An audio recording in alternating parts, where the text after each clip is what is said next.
ಸಾಂಸ್ಕೃತಿಕ ನಗರಿ ಹೊರವಲಯದಲ್ಲಿ ರೇವ್ ಪಾರ್ಟಿ. ಮೈಸೂರಿನ ಹೊರವಲಯದಲ್ಲಿ ಬಿಂದಾಸ್ ರೇವ್ ಪಾರ್ಟಿ. ಮೈಸೂರು ಜಿಲ್ಲಾ ಪೊಲೀಸರ ಭರ್ಜರಿ ಕಾರ್ಯಾಚರಣೆ. ತಡರಾತ್ರಿ ನಡೀತಾ ಇದ್ದ ರೇವ್ ಪಾರ್ಟಿ ಮಾಡ್ತಾ ಇದ್ದ ವೇಳೆ ಪೊಲೀಸರು ಎಂಟ್ರಿ ಕೊಟ್ಟಿದ್ರು. 50ಕ್ಕೂ ಹೆಚ್ಚು ಯುವಕರನ್ನ ವಶಕ್ಕೆ ಪಡೆದಿದ್ದಾರೆ. ವಿಚಾರಣೆಯನ್ನ ಮಾಡ್ತಾ ಇದ್ದಾರೆ. ಕಾರ್ಯಾಚರಣೆಯ ವೇಳೆ ಎಸ್ಕೇಪ್ ಆಗೋದಕ್ಕೆ ಪ್ರಯತ್ನಿಸ್ತಾ ಇದ್ದಂತ ರೇವ್ ಪಾರ್ಟಿ ಮಾಡ್ತಾ ಇದ್ದವರು ಪೊಲೀಸರ ಮೇಲೆಯೇ ಹಲ್ಲೆ ಮಾಡ್ತಾರೆ. ಎಸ್ಕೇಪ್ ಆಗೋದಕ್ಕೆ ಪೊಲೀಸರ ಮೇಲೆಯೇ ಹಲ್ಲೆ ಮಾಡ್ತಾರೆ. ಮೈಸೂರಿನ ಹೊರವಲಯದಲ್ಲಿ ರೇವ್ ಪಾರ್ಟಿ ಮಾಡ್ತಾ ಇದ್ರು. ಪೊಲೀಸರು ಅಲ್ಲಿ ದಾಳಿ ಮಾಡ್ತಾರೆ. ತಡರಾತ್ರಿ ನಡೀತಾ ಇದ್ದಂಥ ರೇವ್ ಪಾರ್ಟಿ ಮೇಲೆ ಪೊಲೀಸರು ದಾಳಿ ಮಾಡಿದಾಗ ಎಸ್ಕೇಪ್ ಆಗೋದಕ್ಕೆ ಪ್ರಯತ್ನ ಪಡ್ತಾರೆ. ಪೊಲೀಸರು ಅವರನ್ನು ವಶಕ್ಕೆ ಪಡೆಯೋದಕ್ಕೆ ಪ್ರಯತ್ನ ಪಟ್ಟಂಥ ಸಂದರ್ಭದಲ್ಲಿ ಪೊಲೀಸರ ಮೇಲೆಯೇ ಹಲ್ಲೆ ಮಾಡೋದಕ್ಕೆ ಪ್ರಯತ್ನ ಪಟ್ಟಿದ್ದಾರೆ ಅನ್ನೋದ್ರ ಬಗ್ಗೆ ಈಗ ಮಾಹಿತಿ ಲಭ್ಯ ಆಗ್ತಾ ಇದೆ. Additional SP Nagesh, DYSP Karim ನೇತೃತ್ವದಲ್ಲಿ ಕಾರ್ಯಾಚರಣೆ ಆಗಿದೆ. 150ಕ್ಕೂ ಹೆಚ್ಚು ಯುವಕರು ಯುವತಿಯರು ರೇವ್ ಪಾರ್ಟಿಯಲ್ಲಿ ಭಾಗಿಯಾಗಿದ್ರು. ಇಸ್ರೇಲ್ನಿಂದ ಬಂದಿದ್ದ ರ್ಯಾಪರ್ ಗ್ರೇನ್ ರಿಪ್ಪರ್ ಕೂಡ ಇದ್ರು ಅನ್ನೋದ್ರ ಬಗ್ಗೆ ಮಾಹಿತಿ ಲಭ್ಯ ಆಗಿದೆ. ಒಬ್ಬರಿಗೆ 2,000 ನಿಗದಿ ಮಾಡಿದ್ರು ಆಯೋಜಕರು. ರೇವ್ ಪಾರ್ಟಿಗೆ ಎಂಟ್ರಿಯೇ 2,000 ಅಂತೆ. ಪೊಲೀಸರು ಬರ್ತಾ ಇದ್ದಂತೆ ಎದ್ದು ಬಿದ್ದು ಯುವಕರು ಓಡ್ತಾರೆ.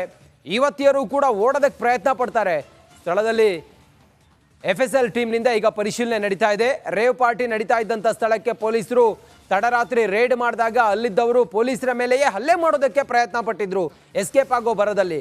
ಆಗ ಪೊಲೀಸರು ಅವರನ್ನೆಲ್ಲ ವಶಕ್ಕೆ ಪಡೆದಿದ್ದಾರೆ. ಸುಮಾರು 150 ಜನರನ್ನ ವಶಕ್ಕೆ ಪಡೆದಿದ್ದಾರೆ ಅನ್ನೋದ್ರ ಬಗ್ಗೆ ಮಾಹಿತಿ ಲಭ್ಯ ಆಗ್ತಾ ಇದೆ. ಇನ್ನಷ್ಟು ಮಾಹಿತಿಯೊಂದಿಗೆ ನಮ್ಮ ಮೈಸೂರಿನ ಪ್ರತಿನಿಧಿ ವಿನೋದ್ ಈಗ ನೇರ ಸಂಪರ್ಕದಲ್ಲಿ ಜಾಯ್ನ್ ಆಗಿದ್ದಾರೆ. ವಿನೋದ್, ಈ ರೇವ್ ಪಾರ್ಟಿಯ ಆಯೋಜಕರು ಯಾರು? ಎಷ್ಟು ಜನ ರೇವ್ ಪಾರ್ಟಿಯಲ್ಲಿದ್ರು? ಯಾರ್ಯಾರನ್ನ ಈಗ ಪೊಲೀಸರು ವಶಕ್ಕೆ ಪಡ್ಕೊಂಡಿದ್ದಾರೆ? ವಿನೋದ್, ರಂಜಿತ್, ನಿಜಕ್ಕೂ ಕೂಡ ಆಶ್ಚರ್ಯ ಅನಿಸುತ್ತೆ. ಬೆಂಗಳೂರು ಸೇರಿದಂತೆ ಇಲ್ಲಿ ಇತರ ನಗರಗಳಲ್ಲಿ ನಡೀತಾ ಇದ್ದಂತಹ ರೇವ್ ಪಾರ್ಟಿ ಸಾಂಸ್ಕೃತಿಕ ನಗರಿ ಮೈಸೂರಿಗೆ ಕಾಲಿಟ್ಟಿರುವಂಥದ್ದು ನಿಜಕ್ಕೂ ಕೂಡ ಆಶ್ಚರ್ಯ ಅನಿಸ್ತಾ ಇದೆ. ನಿಜಕ್ಕೂ ಅಂದರೆ ದಸರಾ ಹತ್ರ ಬರ್ತಾ ಇದೆ. ಇಂತಹ ಸಂದರ್ಭದಲ್ಲಿ ಈ ರೀತಿಯಾದಂತಹ ಪಾರ್ಟಿಗಳ ಆಯೋಜನೆ ಮಾಡ್ತಾ ಇರುವ ಕಾಲಕ್ಕಾಗಿ ಯಾವ ಕಾಲಕ್ಕೆ ಅಂದರೆ ಮೈಸೂರು ನಿಜಕ್ಕೂ ಕೂಡ ಒಂದು ರೀತಿಯಾದಂತಹ ಏನೋ ಸ್ವರ್ಗದ ಪ್ಲೇಸ್ ಅಂತ ಹೇಳ್ತಾರೆ. ಆದರೆ ಈ ರೀತಿಯಾದಂತಹ ಘಟನೆಗಳು ನಿಜಕ್ಕೂ ಕೂಡ ಆಶ್ಚರ್ಯ ತರ್ತಾ ಇರುವಂಥದ್ದು. ಮೈಸೂರಿನ ಹೊರವಲಯದಲ್ಲಿ ಬರುವಂತಹ ಇಲ್ವಾಲದ ಎಡಹಳ್ಳಿಯಲ್ಲಿ ಬರುವಂತಹ ಒಂದು ತೋಟದ ಮನೆಯಲ್ಲಿ ನೆನ್ನೆ ರಾತ್ರಿ ಸುಮಾರು 150ರಿಂದ 200 ಜನ ಯುವಕ ಯುವತಿಯರು ಒಂದು ಪಾರ್ಟಿಯನ್ನು ಆಯೋಜನೆ ಮಾಡಿದರು. ಈ ಒಂದು ಪಾರ್ಟಿಗೆ ಮಧ್ಯರಾತ್ರಿ ಇಡೀ ರಾತ್ರಿ ನಡೆಯುವಂತಹ ಪಾರ್ಟಿ ಇದಾಗಿತ್ತು. ಸೊ ಹೀಗಾಗಿ ಈ ಒಂದು ಪಾರ್ಟಿ ನಡೀತಿರೋ ಕಾರಣಕ್ಕಾಗಿ ಪೊಲೀಸರಿಗೆ ಖಚಿತವಾದಂತಹ ಮಾಹಿತಿ ತಲುಪುತ್ತೆ. ಸೊ ಹೀಗಾಗಿ SP ವಿಷ್ಣುವರ್ಧನ್ ಅವರ ನೇತೃತ್ವದಲ್ಲಿ DYSP ಇರ್ಬೋದು, ASP ಇರ್ಬೋದು ರಾತ್ರಿಯೇ ಆ ಒಂದು ಪಾರ್ಟಿಗೆ ರೈಡನ್ನು ಮಾಡಿದ್ದಾರೆ. ಇಂತಹ ಸಂದರ್ಭದಲ್ಲೂ ಕೂಡ ಸುಮಾರು 150ಕ್ಕೂ ಹೆಚ್ಚು ಯುವಕ ಯುವತಿಯರು ಆ ಒಂದು ಪಾರ್ಟಿಯಲ್ಲಿ ಪಾಲ್ಗೊಂಡಿದ್ದರು. ಯಾವಾಗ ಪೊಲೀಸರು ಎಂಟ್ರಿಯನ್ನು ಕೊಟ್ಟರು ಎಲ್ಲರೂ ಕೂಡ ಚೆಲ್ಲಾಪಿಲ್ಲಿಯಾಗಿ ಓಡೋಗಿದ್ದಾರೆ. ಸುಮಾರು ನಮಗೆ ಸಿಗ್ತಾ ಇರುವಂತಹ ಮಾಹಿತಿಗಳ ಪ್ರಕಾರವಾಗಿ ಸದ್ಯಕ್ಕೆ ಈಗ ಸುಮಾರು ಒಂದು 50ಕ್ಕೂ ಹೆಚ್ಚು ಜನರನ್ನ ಈಗಾಗಲೇ ಪೊಲೀಸರು ವಶಕ್ಕೆ ಪಡೆದು ವಿಚಾರಣೆ ನಡೆಸ್ತಾ ಇದ್ದಾರೆ. ಆ ಯುವಕ ಯುವತಿಯರು ಮೈಸೂರದವರ ಅಥವಾ ಬೇರೆ ಬೇರೆ ಕಡೆಗಳಿಂದ ಎಲ್ಲರೂ ಕೂಡ ಬಂದಿದ್ರು ಅನ್ನುವಂತಹ ಮಾಹಿತಿಗಳನ್ನ ಈಗಷ್ಟೇ ಪೊಲೀಸರು ಕೂಡ ಕಲೆ ಹಾಕ್ತಾ ಇದ್ದಾರೆ. ನಿಜಕ್ಕೂ ಕೂಡ ಒಂದಷ್ಟು ಪೋಸ್ಟರ್ಗಳನ್ನು ನೀವು ಗಮನಿಸ್ಬೋದು. ಆ ಒಂದು ಪೋಸ್ಟರ್ಗಳಲ್ಲಿ ಸಾಮಾಜಿಕ ಜಾಲತಾಣಗಳಲ್ಲಿ ಆ ಒಂದು ಪೋಸ್ಟರನ್ನು ಹಾಕಿ ಯುವಕ ಯುವತಿಯರನ್ನು ಪಾರ್ಟಿಗೆ ಇನ್ವೈಟ್ ಮಾಡಿರೋದು ಭಾಳ ಸ್ಪಷ್ಟವಾಗಿ ಗೊತ್ತಾಗ್ತಾ ಇರುವಂಥದ್ದು. ಇಸ್ರೇಲಿಂದ ಬಂದಿರುವಂತಹ ರ್ಯಾಪರ್ ಆಗಿರುವಂತಹ ಗ್ರೇನ್ ರಿಪ್ಪರ್ ಅವರು ಕೂಡ ಈ ಒಂದು ಪಾರ್ಟಿಯ ಪ್ರಮುಖ ಆಕರ್ಷಣೆ ಆಗಿದ್ದರು. ಎಲ್ಲೋ ಬೆಂಗಳೂರು, ದೇವನಹಳ್ಳಿ ಈ ಭಾಗದಲ್ಲಿ ನಡೀತಾ ಇದ್ದಂತಹ ರೇವ್ ಪಾರ್ಟಿ ಮೈಸೂರಿಗೆ ಕಾಲಿಟ್ಟಿರುವಂಥದ್ದು. ಈಗಾಗಲೇ ಪೊಲೀಸರು ಕೂಡ ಸ್ಥಳಕ್ಕೆ ಭೇಟಿಯನ್ನು ಕೊಟ್ಟು ಆ ಒಂದು ಸ್ಥಳದಲ್ಲಿ ಡ್ರಗ್ಸ್ ಸಪ್ಲೈ ಆಗ್ತಾ ಇತ್ತಾ, ಗಾಂಜಾ ಇತ್ತ ಅನ್ನೋದ್ರ ಬಗ್ಗೆ ಸಾಕಷ್ಟು ಮಾಹಿತಿಗಳನ್ನ ಕಲೆ ಆಗ್ತಾ ಇದ್ದಾರೆ. ಸದ್ಯಕ್ಕೆ ಪೊಲೀಸರು ಹೇಳ್ತಾ ಇರುವಂಥದ್ದು ಕೇವಲ ಲಿಕ್ಕರ್ ಅಷ್ಟೇ ಸಿಕ್ಕಿರುವಂಥದ್ದು, ಯಾವುದೇ ರೀತಿಯಾದಂತಹ ಡ್ರಗ್ಸ್ಗಳು ಸಿಕ್ಕಿಲ್ಲ ಅಂತೇಳಿ ಒಂದಷ್ಟು ಮಾಹಿತಿಯನ್ನು ಕೊಡ್ತಾ ಇದ್ದಾರೆ.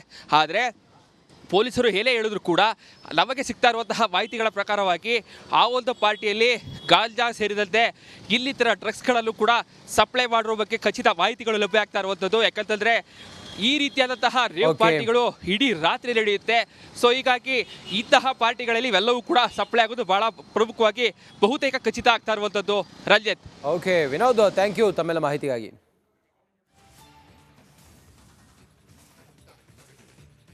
ಅರಮನೆ ನಗರಿಯಲ್ಲಿ ಮಹಿಷ ದಸರಾದ ದಂಗಲ್ ನಡೀತಾ ಇದೆ. ಹೀಗಾಗಿ ಚಾಮುಂಡಿ ಬೆಟ್ಟಕ್ಕೆ ಹೋಗುವ ಪ್ರವಾಸಿಗರಿಗೆ ಭಕ್ತರಿಗೆ ನಿರ್ಬಂಧವನ್ನ ವಿಧಿಸಲಾಗಿದೆ. ಚಾಮುಂಡಿ ಬೆಟ್ಟಕ್ಕೆ ಭಕ್ತರು ಪ್ರವಾಸಿಗರು ಎಂದಿನಂತೆ ಬರ್ತಾರೆ. ಆದರೆ ಇವತ್ತು ಮಾತ್ರ ಹೋಗೋದಕ್ಕೆ ಅವಕಾಶ ಇಲ್ಲ, ನಿರ್ಬಂಧ ವಿಧಿಸಿದ್ದಾರೆ. ತಾವರೆಕಟ್ಟೆ ಸಮೀಪ ಪೊಲೀಸರು ಯಾರ್ಯಾರು ಬರ್ತಾರೆ ಅವರನ್ನೆಲ್ಲ ತಡಿತಾ ಇದ್ದಾರೆ. ಚಾಮುಂಡಿ ಬೆಟ್ಟಕ್ಕೆ ಹೋಗೋದಕ್ಕೆ ಇವತ್ತು ನಿರ್ಬಂಧ ಇದೆ ಅಂತೇಳಿ ಅವ್ರಿಗೆ ಹೇಳ್ತಾ ಇದ್ದಾರೆ.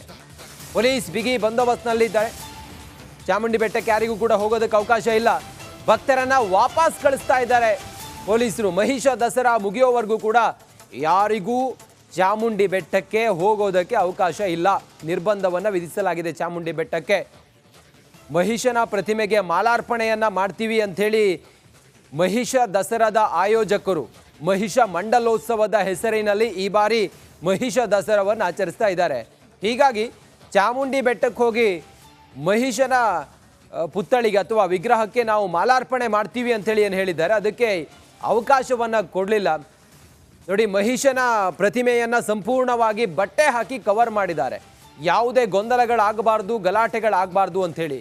ಮತ್ತೊಂದು ಕಡೆಯಲ್ಲಿ BJP ಮತ್ತು ಹಿಂದೂ ಸಂಘಟನೆಗಳು ಚಾಮುಂಡಿ ಚಲೋಗೂ ಕೂಡ ಕರೆ ಕೊಟ್ಟಿದ್ದಾರೆ. ಯಾವುದಕ್ಕೂ ಅವಕಾಶ ಕೊಡದ ಪೊಲೀಸರು 144 ಸೆಕ್ಷನನ್ನು ಜಾರಿಗೊಳಿಸಿದ್ದಾರೆ.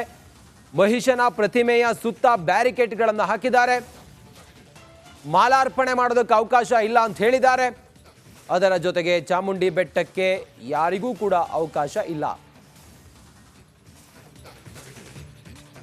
ಈ ಕುರಿತು ಮತ್ತಷ್ಟು ಮಾಹಿತಿಯೊಂದಿಗೆ ನಮ್ಮ ಪ್ರತಿನಿಧಿ ಮಾಧೇಸ್ವಾಮಿ, ಎಲ್ಲಿ ಮೈಸೂರು ಮಹಿಷಾಸುರನ ಮಂಡಲೋತ್ಸವ ಏನು ನಡೀತಾ ಇದೆ, ಪ್ರತಿ ವರ್ಷ ನಡೆಯುತ್ತೆ, ಆದರೆ ಈ ವರ್ಷವೂ ಕೂಡ ನಡೀತಾ ಇದೆ. ಅದು ಮಹಿಷಾಸುರನ ಮಂಡಲೋತ್ಸವ ಅನ್ನೋ ಹೆಸರಿನಲ್ಲಿ.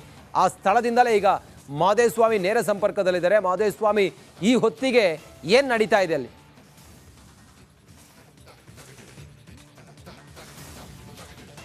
ರಂಜಿತ್, ಪ್ರಮುಖವಾಗಿ ಏನು ಪ್ರತಿ ಬಾರಿಯೂ ಕೂಡ ಮಹಿಷ ದಸರಾವನ್ನು ಆಚರಣೆ ಮಾಡುವಂತಹ ನಿಟ್ಟಿನಲ್ಲಿ ಕೂಡ ಮಹಿಷ ದಸರಾ ಆಚರಣಾ ಸಮಿತಿ ಕೂಡ ಮುಂದಾಗಿತ್ತು. ಈ ಸಂದರ್ಭದಲ್ಲಿ ಸಾಕಷ್ಟು ವಿರೋಧಗಳು ಕೂಡ ವ್ಯಕ್ತವಾಗ್ತಾ ಇತ್ತು. ಆದರೆ ಈ ಬಾರಿ ಮಹಿಷ ಮಂಡಲೋತ್ಸವ ಅನ್ನುವಂಥ ಹೆಸರಿನಲ್ಲಿ ಕಾರ್ಯಕ್ರಮವನ್ನು ಮಾಡಲಿಕ್ಕೆ ಮುಂದಾಗಿದ್ರು. ಅಂದರೆ ಚಾಮುಂಡಿ ಬೆಟ್ಟಕ್ಕೆ ತೆರಳಿ ಅಲ್ಲಿ ಮಹಿಷನ ವಿಗ್ರಹಕ್ಕೆ ಪುಷ್ಪಾರ್ಚನೆಯನ್ನು ಮಾಡ್ತೇವೆ ಅಂತ ಅನ್ನುವಂಥ ಮಾತುಗಳನ್ನು ಕೂಡ ಹೇಳಿದರು. ಅದಕ್ಕೆ ಎಲ್ಲ ರೀತಿಯಾದಂಥ ತಯಾರಿಯನ್ನು ಮಾಡಿಕೊಂಡಿದ್ರು. ಆದರೆ ಸಾಕಷ್ಟು ವಿರೋಧಗಳು ವ್ಯಕ್ತವಾದಂತಹ ಹಿನ್ನೆಲೆಯಲ್ಲಿ ಈಗ ಜಿಲ್ಲಾಡಳಿತ ಪ್ರಮುಖವಾಗಿ ಈ ಎಲ್ಲ ಕಾರ್ಯಕ್ರಮಗಳು ಕೂಡ ಬ್ರೇಕ್ ಹಾಕಿ ಮಹಿಷ ಮಂಡಲೋತ್ಸವ ಕಾರ್ಯಕ್ರಮ ವೇದಿಕೆ ಕಾರ್ಯಕ್ರಮಕ್ಕಷ್ಟೇ ಮಾತ್ರ ಅನುಮತಿಯನ್ನು ನೀಡಿರುವಂಥದ್ದು.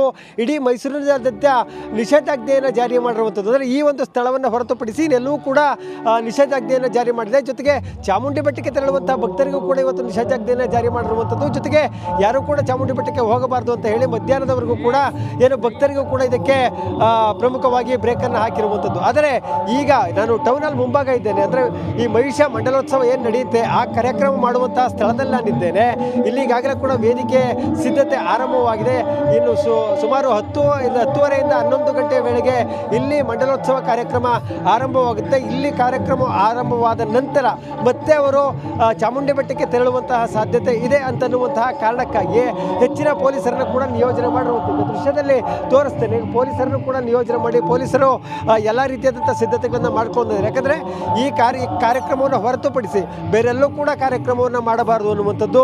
ಜೊತೆಗೆ ಯಾವುದೇ ರೀತಿಯಾದಂಥ ಮೆರವಣಿಗೆಯನ್ನು ಮಾಡಬಾರ್ದು ಅನ್ನುವಂಥ ನಿಟ್ಟಿನಲ್ಲಿ ಪೊಲೀಸರು ಸೂಚನೆಯನ್ನು ನೀಡಿದ್ದಾರೆ. ಒಟ್ಟಾರೆಯಾಗಿ ಸಾಕಷ್ಟು ವಿರೋಧದ ನಡುವೆಯೂ ಕೂಡ ಈ ಬಾರಿ ಮಹಿಷ ದಸರಾ ಆಚರಣಾ ಸಮಿತಿ ಮಹಿಷ ಮಂಡಲೋತ್ಸವ ಹೆಸರಿನಲ್ಲಿ ವೇದಿಕೆ ಕಾರ್ಯಕ್ರಮವನ್ನು ಮಾಡ್ತಾ ಇದ್ದಾರೆ. ಮುಂದೆ ಚಾಮುಂಡಿ ಬೆಟ್ಟಕ್ಕೂ ತೆರಳುತ್ತಾರ, ಅಲ್ಲಿನ ಮಹಿಷನ ವಿಗ್ರಹಕ್ಕೆ ಪುಷ್ಪಾರ್ಚನೆ ಮಾಡಲು ಮುಂದಾಗ್ತಾರ ಅನ್ನುವಂಥದ್ದನ್ನು ಕೂಡ ಕಾದು ನೋಡಬೇಕಾಗಿರೋದು. ರಂಜಿತ್.